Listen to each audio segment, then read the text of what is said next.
Hello my dear students, ছায়া smart ক্লাসে তোমাদের সবাইকে স্বাগত। আমি কৌশিক স্যার আবার চলে এসেছি অ্যাজ ইউজুয়াল তোমাদের সাথে একটু বায়োলজি নিয়ে আলোচনা করতে। আর আজকের এই স্মার্ট ক্লাসে আমরা ইন্টারেস্টিং জেনেটিক্সের একটা টপিক, অসম্পূর্ণ প্রকটতা, ইনকমপ্লিট ডমিনেন্স, সেটা সম্পর্কে আলোচনা করব। তোমরা ইতিপূর্বে ইনকমপ্লিট ডমিনেন্স বা অসম্পূর্ণ প্রকটতা সম্পর্কে একটা প্রাথমিক ধারণা পেয়েছো দশম শ্রেণীতে, বাট আমরা এই ক্লাসে সেই অসম্পূর্ণ প্রকটতার আরও অনেক বেশি উদাহরণ, অনেক বেশি ডিটেলসে আমরা জানার চেষ্টা করব। আর অবশ্যই এই ইনকমপ্লিট ডমিনেন্স সম্পর্কে জানতে গেলে আজকের স্মার্ট ক্লাসের সাথে অবশ্যই তোমাদের হাতের কাছে রাখতে হবে অবশ্যই ক্লাস 12 ছায়াজীববিদ্যার টেক্সট বুক এবং ক্লাস 12 ছায়াজীববিদ্যার শিক্ষক, এই বই দুটো। আর অবশ্যই ওই দুটো বইয়ের সাথে আজকের এই স্মার্ট ক্লাস, সব কিছু মিলিয়ে জেনেটিক্সের এই পার্টিকুলার টপিক ইনকমপ্লিট ডমিনেন্স, এটাকে করে তোলো নিজেকে অপ্রতিরোধ্য।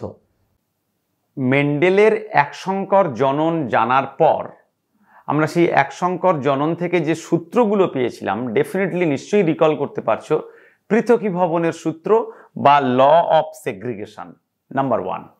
আমরা ওই মেন্ডেলের একসংকর জনন থেকে আরও একটা অনুসিদ্ধান্ত পাই, যাকে আমরা বলি প্রকটতার সূত্র, ল অফ ডমিন্যান্স, এই যে ল অফ ডমিন্যান্স। এবং তারপরে মেন্ডেলের দ্বিসংকর জনন যখন সম্পাদন হয়, সেই দ্বিসংকর জনন থেকেও আমরা আরও একটা সিদ্ধান্তে আসতে পারি, সেই সূত্রটাকে আমরা বলি স্বাধীন সঞ্চারণের সূত্র বা ল অফ ইন্ডিপেন্ডেন্ট অ্যাসর্টমেন্ট। এখন প্রশ্ন হলো, মেন্ডেলবাদের পর অর্থাৎ মেন্ডেলিজম 1865 পর্যন্ত যখন মেন্ডেল সম্পর্কিত নানান গবেষণা চলছে, তার পরবর্তী পর্যায়ে ওই মেন্ডেলবাদের সাহায্য নিয়ে যখন জেনেটিক্সের অন্যান্য দিকগুলো এগিয়ে চলছে, তখন বেশ কিছু ঘটনা সামনে আসতে থাকে যেগুলোকে মেন্ডেলবাদ দ্বারা সঠিকভাবে ব্যাখ্যা করা গেল না। ওই সময়ে মেন্ডেলবাদকে দিয়ে ব্যাখ্যা করা যাচ্ছে না এমন ঘটনাগুলো সম্পর্কে ব্যাখ্যা করতে অপারগ যে বিজ্ঞানীরা ছিলেন, তারা বললেন যে মেন্ডেলিজম ওয়াজ নট কারেক্ট। কিন্তু অ্যাট দ্য সেম টাইম আরও বেশ একদল তারা বিজ্ঞানী গ্র্যাজুয়ালি নানান পরীক্ষা, নানান প্রমাণ দ্বারা তারা বলতে থাকলেন যে মেন্ডেলবাদ ইটস 100% কারেক্ট। কেবলমাত্র ওই মেন্ডেলবাদের দ্বারা ব্যাখ্যা করা যায় না যে বিশেষ কিছু ঘটনা, সেগুলো মেন্ডেলবাদের বিচ্যুতি বা মেন্ডেলবাদের ডেভিয়েশন, বলতে পারি এক্সেপশনস অফ মেন্ডেলিজম। ফলে মেন্ডেলবাদের বিচ্যুতি বলতে বোঝাচ্ছি আমরা স্বাভাবিক মেন্ডেলের একসংকর এবং দ্বিসংকর জনন থেকে প্রাপ্ত সূত্র, সেই সূত্রগুলোর প্রয়োগ দ্বারা আমরা ব্যাখ্যা করতে পারছি না এমন কিছু ঘটনা, যেগুলোকে স্বাভাবিকভাবে আমরা বলছি ডেভিয়েশন ফ্রম মেন্ডেলিজম, মেন্ডেলবাদের বিচ্যুতি। স্বাভাবিক প্রশ্ন আসে, এগুলো কেন ঘটছে, তার ব্যাখ্যার ডিটেলস আমরা গ্র্যাজুয়ালি জানবো।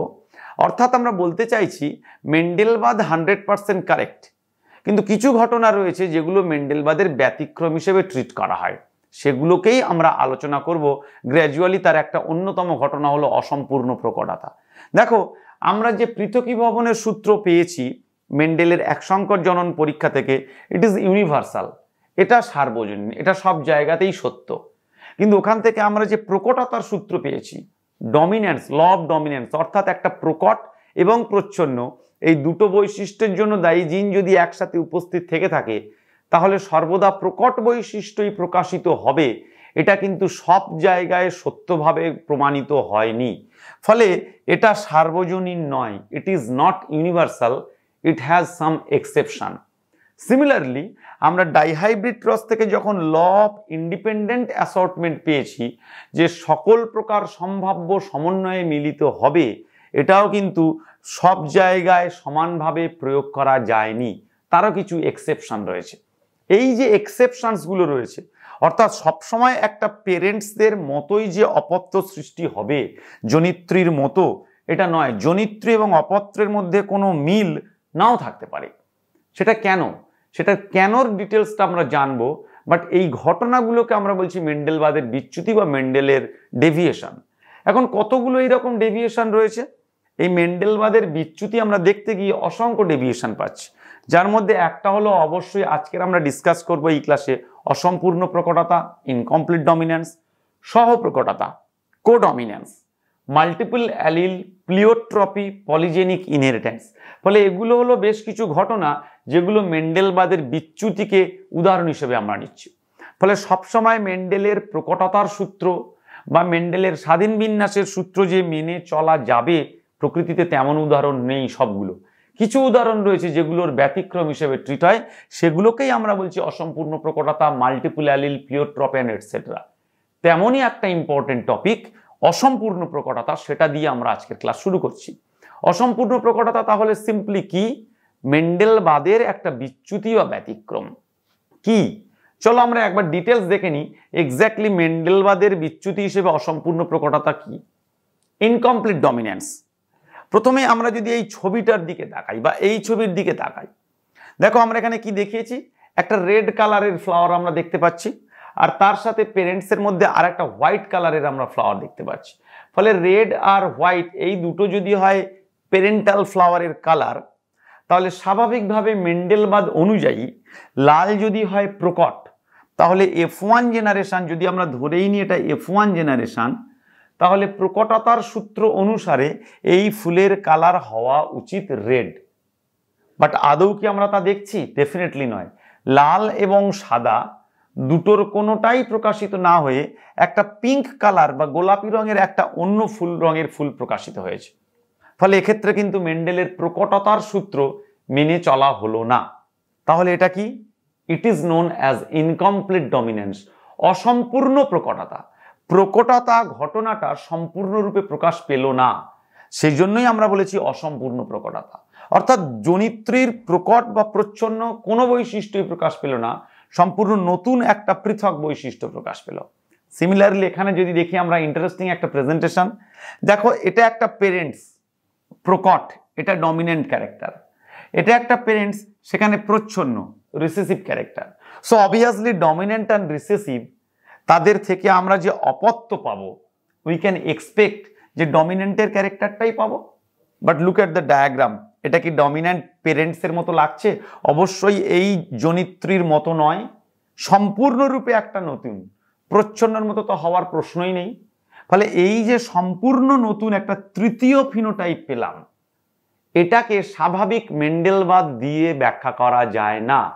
So it is an exception, it is a deviation from Mendelism, and this is known as incomplete dominance. স্বাভাবিকভাবেই আমাদের মনে প্রশ্ন আসে এটা কেন ঘটছে।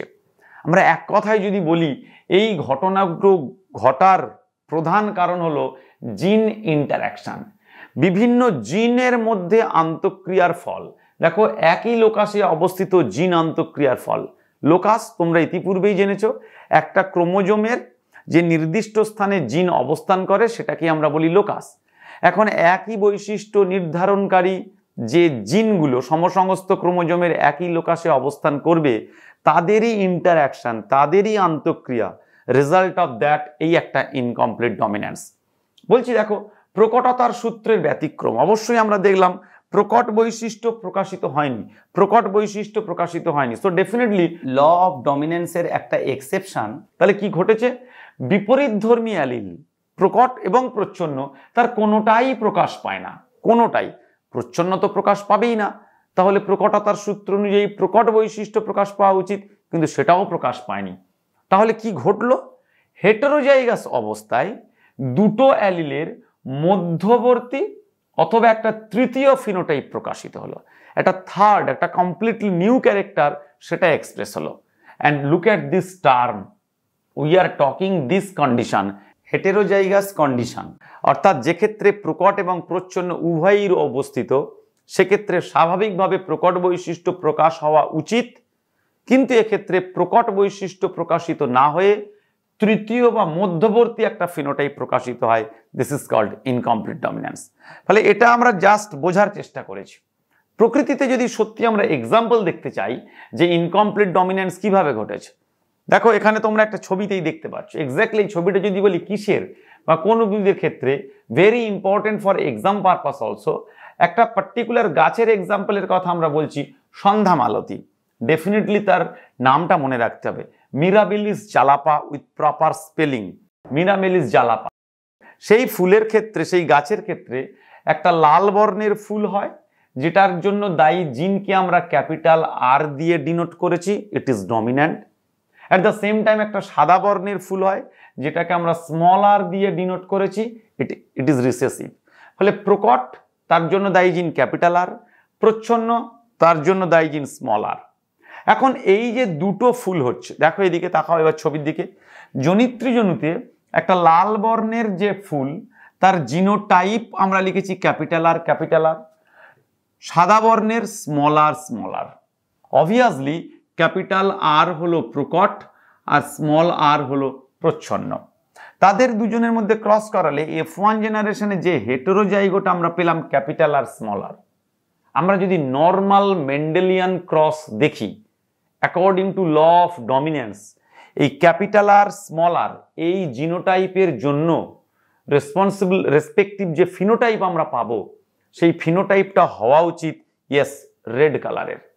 বাট ইটস আ স্ট্রেঞ্জ, আমরা এখানে যে ফ্লাওয়ারটা পেয়েছি সেটা অন্য কালারের। দেখো একটা পিঙ্ক কালারের ফুল পেয়েছি। ফলে প্রকট বৈশিষ্ট্য তো প্রকাশ পায়নি, প্রচ্ছন্ন প্রকাশিত হওয়ার কোনো সুযোগ নেই। তৃতীয় ফিনোটাইপ, মধ্যবর্তী ফিনোটাইপ প্রকাশিত হয়েছে। এই ঘটনাটাকেই আমরা বলছি ইনকমপ্লিট ডমিনেন্স বা অসম্পূর্ণ প্রকটতা। এখন ফর ইউর কিউরিয়াসিটি, যদি মনে হয় যে স্যার এই ক্যাপিটাল আর স্মল আর, এই যে F1 হেটেরোজাইগোট, এটাকেই যদি আবার আমরা ক্রস করাই, তাহলে আমরা কেমন ফুল পাবো, কেমন বর্ণযুক্ত ফুল পাবো।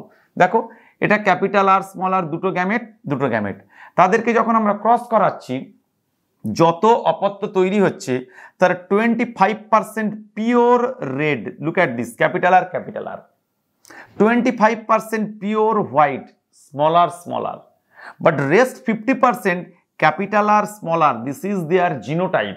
What about phenotype? ওই যে তৃতীয় বৈশিষ্ট্যটা পেয়েছিলাম পিঙ্ক কালারের ফ্লাওয়ার, সেটা পেয়েছি। ফলে তারা যে রেশিওতে F2 জেনারেশনে ডিস্ট্রিবিউট হচ্ছে সেটা হলো 1:2:1।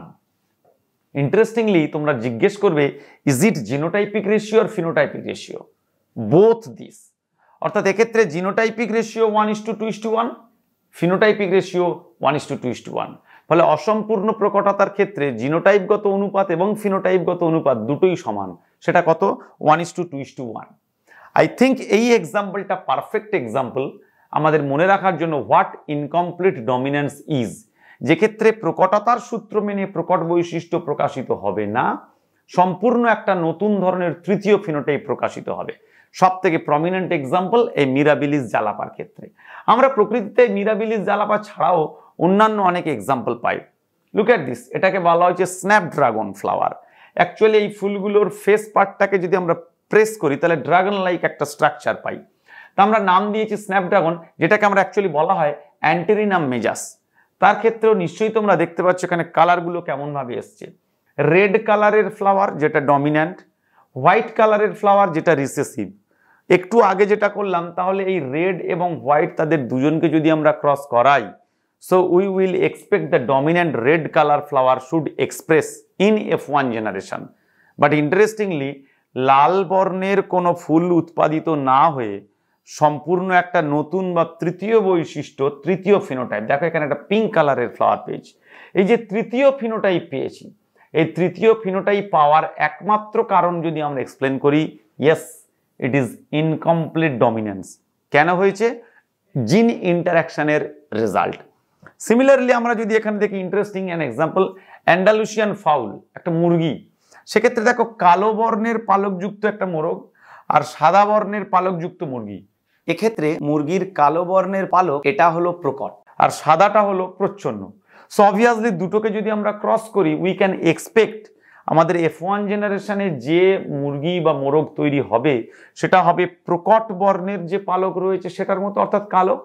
But look at this one, it is blue colour.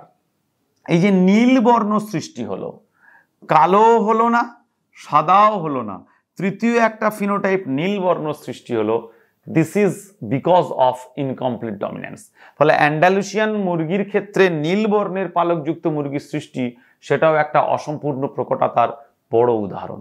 ফলে আমরা অসম্পূর্ণ প্রকটতা মেন্ডেলবাদের বিচ্যুতি হিসাবে আমরা পড়লাম, যেটা বুঝলাম প্রকট বৈশিষ্ট্য হেটেরোজাইগাস অবস্থায় প্রকাশিত হওয়া উচিত, কিন্তু তা প্রকাশিত হয় না। ফিনোটাইপ এবং জিনোটাইপ অনুপাত 1:2:1।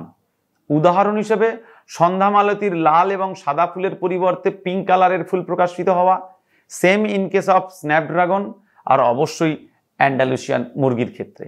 অর্থাৎ অসম্পূর্ণ প্রকটতা মেন্ডেলবাদের বিচ্যুতির একটা অন্যতম প্রকৃষ্ট উদাহরণ। বায়োলজি সম্পর্কিত এরকম নতুন নতুন ভিডিওর জন্য ছায়া প্রকাশনীর ইউটিউব চ্যানেলটি সাবস্ক্রাইব করো। ভিডিওগুলো ভালো লেগে থাকলে লাইক করো আর শেয়ার করো। আর নতুন ভিডিওর নোটিফিকেশন সবার আগে পাওয়ার জন্য বেল আইকনটা অবশ্যই প্রেস করো।